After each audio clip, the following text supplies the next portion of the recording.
Friends, स्वागत है आप सभी का जीएस विजन एकेडमी पर। तो आज रिपब्लिक डे है और आप सभी को बहुत बहुत शुभकामनाएं हमारी ओर से गणतंत्र दिवस की।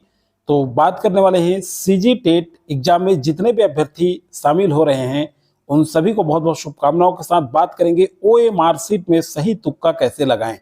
क्या आपके एग्जाम में माइनस मार्किंग है और माइनस मार्किंग है या नहीं, इस पर भी चर्चा करेंगे। और माइनस मार्किंग है या नहीं है, माइनस मार्किंग मान लीजिए नहीं है तो हम सही तुक्का कैसे लगाएं, इन सभी चीजों पर इस वीडियो में हम बात करेंगे।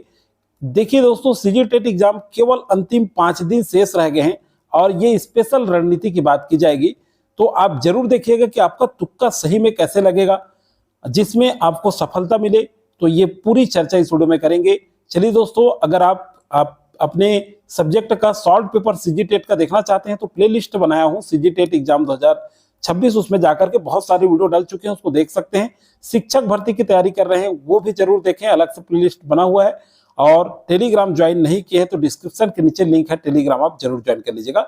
जो फर्स्ट बार जुड़े हैं चैनल में वो अभी तक सब्सक्राइब जो नहीं किए होंगे वो सब्सक्राइब कर लीजिएगा, बेल आइकन में ऑल जरूर सेलेक्ट करके रखिएगा। चलिए देखते हैं, ये ओएमआर शीट, ये डुप्लीकेट ओएमआर शीट है, ये केवल नमूना के लिए प्रयोग किया जा रहा है। तो देखिए यहाँ 150 क्वेश्चन होंगे और 150 क्वेश्चन के लिए आपको समय भी कम मिलेगा। तो आपको आंसर कैसे लेना है, सबसे पहले हम बात कर लेते हैं। कक्षा 1 से 8 तक अध्यापन कराने वाले जितने भी सीजी टेट के लिए फॉर्म फिल किए हैं उन सभी के लिए ये उपयोगी है। तो सबसे पहले हम देखें ओएमआर शीट है तो हम बात करते हैं ऋणात्मक अंक है या नहीं, माइनस मार्किंग जिसको कहते हैं। तो माइनस मार्किंग है या नहीं, तो माइनस मार्किंग नहीं है, क्लियर हो जाइए। और माइनस मार्किंग अगर नहीं है तो आपके लिए प्लस पॉइंट है। तो आइए हम बात कर लेते हैं सीधा सीधा, मैं उस पर भी चर्चा करूंगा, माइनस मार्किंग है कि नहीं वो वाला सेक्शन भी देखेंगे। तो यहाँ देखिए ओएमआर शीट है, पहला क्वेश्चन, सेकेंड, थर्ड, फोर्थ इस तरह से दिया रहेगा। तो पहला ऑप्शन लगाते हैं, मान लीजिए पहला का आंसर, मान लीजिए उदाहरण के लिए मैं बता रहा हूं ये ए है और दूसरा का आंसर बी है, तीसरा का आंसर डी है, चौथा का ए है, पांचवा का सी है। फिर कभी कभी देखिएगा पांचवा का सी, छठवां का सी और सातवां का भी सी आता है। ठीक है, तो अब ये कैसे होगा, मान लीजिए पांचवा का आंसर आपको पता है, ठीक है, उदाहरण के तौर पर समझिएगा, पांचवा का आंसर पता है कि सी है और इस तरह से छठवां भी हल्का फुल्का आपको लग रहा है सी और सातवां भी सी लग रहा है, तो सी ले सकते हैं आप। क्योंकि देखिए आंसर कैसे आता है, मॉडल आंसर जारी होगा, ध्यान से सुनिएगा। तो A B B B C 4 बार भी सी रहता है, तो इस तरह से भी आंसर रहता है। तो आपको ध्यान देना है, अगर ये वाला ट्रिक का हम उपयोग करते हैं तो हो सकता है आपको काफी मदद मिल जाए एग्जाम में। और इस तरह से मैं ये नहीं कह रहा हूं कि मैं कह रहा हूं उसी ट्रिक को अपनाएं, आप अपने से भी यूज कर सकते हैं, लेकिन जो भी साथी देखना चाहते हैं तो उनको कुछ हेल्प हो जाए इसलिए हम ये ट्रिक उपयोग कर सकते हैं। ऐसी भी बात है कि आप अगर गलत आंसर भी देते हैं तो कोई माइनस मार्किंग नहीं होगा। तो इसलिए सबसे पहले याद रखिए आपको 150 पूरे क्वेश्चन अटेम्प्ट करने हैं, ठीक है, पूरे क्वेश्चन आपको बनाने हैं, ठीक है। चाहे आप कक्षा 1 से 5वीं के लिए सीजी टेट में भरे हैं या 6वीं से 8वीं अध्यापन करने वाले जो सीजी टेट के लिए भरे हैं, तो वो सभी पहले तो ये बना ले दिमाग में कि 150 पूरा अटेम्प्ट करके आपको आना है, क्योंकि ऋणात्मक अंक नहीं है, ठीक है। मान लीजिए 31 क्वेश्चन का आंसर ए आता है, तो कभी कभी देखिएगा ए 3 बार, 2 बार और 4 बार भी आता है। तो आपको अगर लगता है, मैं ये नहीं कह रहा हूं कि ए ही लीजिए, अगर आपको लगता है कि 31 क्वेश्चन, उदाहरण के तौर पे देख रहे हैं हम लोग, अगर 31 क्वेश्चन का आंसर ए है और आपको नीचे भी लगता है, थोड़ा पढ़ के देखिएगा, एकदम आंख बंद करके नहीं लेना है, अगर ये भी लगता है 32 भी ए आ सकते हैं और 33 भी थोड़ा आंसर आपका आ रहा है, 50% आपको विश्वास है, तो आप ए आंसर ले सकते हैं। तो इस ट्रिक का उपयोग करें। ये देखिए, ये ओएमआर शीट में 150 क्वेश्चन है पूरी, ठीक है, 150 क्वेश्चन आप देख रहे हैं, तो 150 क्वेश्चन तक आपको आंसर करना है। आप अपना रोल नंबर अच्छे से भरिएगा। थोड़ा सा बात कर लेते हैं रोल नंबर पर। तो यहाँ देखिए ओएमआर शीट का नंबर, क्वेश्चन बैंक का नंबर, रोल नंबर है, यहाँ पे आप देख सकते हैं। रोल नंबर अच्छे से भरिए। उसके बाद नीचे जो गोला रहता है, ऊपर में 1 की है तो 1 के नीचे गोला करना है, ये भी आप देख लीजिएगा, ठीक है। 2 है रोल नंबर तो 2 के नीचे ये अंक भी लिखा है गोल गोल के नीचे, उसको पूरा गोल करना है, ठीक है। डेट दिया रहता है, डेट लिखना है, आपका जो भी है उसको अच्छे से फिल करना है, अपने रोल नंबर को ध्यान से फिल करना है। चलिए आगे थोड़ा सा देख लेते हैं हम लोग पीडीएफ पर। और टेलीग्राम, फिर से बता दूं, टेलीग्राम ज्वाइन नहीं किया तो जरूर ज्वाइन कर लीजिएगा, डिस्क्रिप्शन के नीचे आपको सीधा लिंक मिल जाएगा और उसमें जो है मैं अभी प्रोवाइड करा दूंगा आपको सिलेबस को और परीक्षा का सामान्य। तो देखिए दोस्तों, यहाँ पे आप देख सकते हैं ऑनलाइन प्रारंभिक जो तिथि है ये 13/11/2025 से स्टार्ट हुआ था और परीक्षा की जो तिथि है ये 1 फरवरी को है। ठीक है, यहाँ पे आप स्पष्ट देख पा रहे होंगे।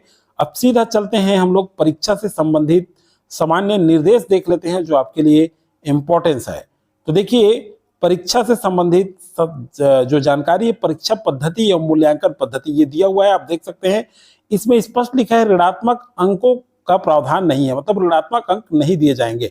एक बार पढ़ लेते हैं। प्रत्येक प्रश्न का सही उत्तर, सबसे उपयुक्त उत्तर अंकित करने पर 1 अंक एवं अन्य उत्तर तथा 1 से अधिक उत्तर अंकित करने पर 0 अंक दिए जाएंगे। परीक्षार्थी द्वारा जिन प्रश्नों को उत्तर अंकित नहीं किए जाएंगे उनके लिए भी 0 अंक प्रदान किए जाएंगे। ठीक है, तो ऋणात्मक अंक नहीं दिए जाएंगे, मतलब सभी क्वेश्चन आपको अटेम्प्ट करना है। बहुत सारे लोगों को आइडियाज नहीं रहता है, पूरा देखे नहीं रहते।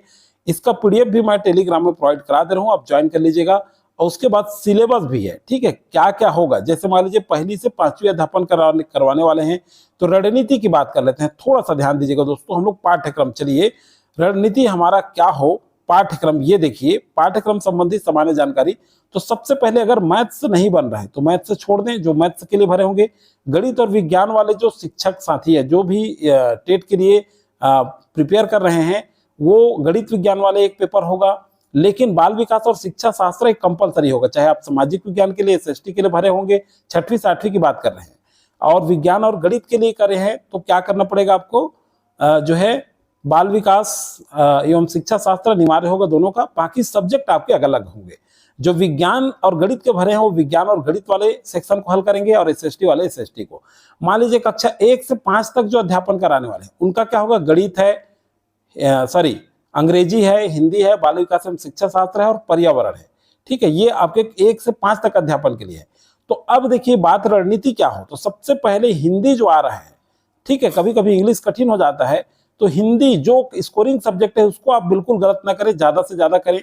ठीक है, हिंदी को अच्छे से बनाएं, बाल विकास शिक्षा शास्त्र को बनाएं और अपने सब्जेक्ट पे पकड़ रखें। और बाकी जो है कोशिश करें कि इंग्लिश में कम से कम 30 क्वेश्चन में आप 12 से 13 क्वेश्चन आप सही कर लेते हैं, या 15 क्वेश्चन, तो भी काफी अच्छा होगा। ठीक है, बाकी इधर आपको पूरा पूरा करना होगा। एक बात बता रहा हूं, जिनको इंग्लिश नहीं आती उनके लिए आती है तब तो ठीक है, अच्छी बात है। और आपके 1 से 5 तक अध्यापन के लिए भी होना चाहिए कि पर्यावरण को पूरा कंप्लीट करें। ठीक है, हिंदी को अच्छे से बनाएं, बाल विकास एवं शिक्षा शास्त्र को अच्छे से बनाएं, तीनों को फुल स्कोरिंग करें। और इंग्लिश जब आता है तो उसके लिए आप कम से कम 12 से 15 स्कोरिंग कर लें। जिनसे नहीं बन पाता है उनकी बात है। ठीक है, तो ये हमारी रणनीति होनी चाहिए एग्जाम के लिए कि इस तरह से एग्जाम हमें निकालना ही है, तो आप इसका उपयोग करें। ये वीडियो आपको अगर हेल्पफुल लगा है तो आप लाइक जरूर करें और अपने जितने भी दोस्त हैं उनको शेयर कर दीजिएगा, ताकि वो भी इसको देख पाए। और आपको अपने रणनीति को फाइनल फॉलो करना है दोस्तों, ध्यान रखिएगा, ये आप हमारे द्वारा बताया जा रहा है। अगर आपको और भी एक्स्ट्रा लगता है कि मेरा ये है, तो आप अपना वे जरूर अपनाएं। दूसरी बात यह है कि परीक्षा का निर्देश ध्यान से देख करके जाए। ठीक है, ओरिजिनल आधार कार्ड, मतलब जो आईडी कार्ड है उसको लेकर के आपको जाना है, और परीक्षा में 1 घंटा पहले पहुंचे। ठीक है, क्योंकि अभी वो हो रहा है बहुत सारा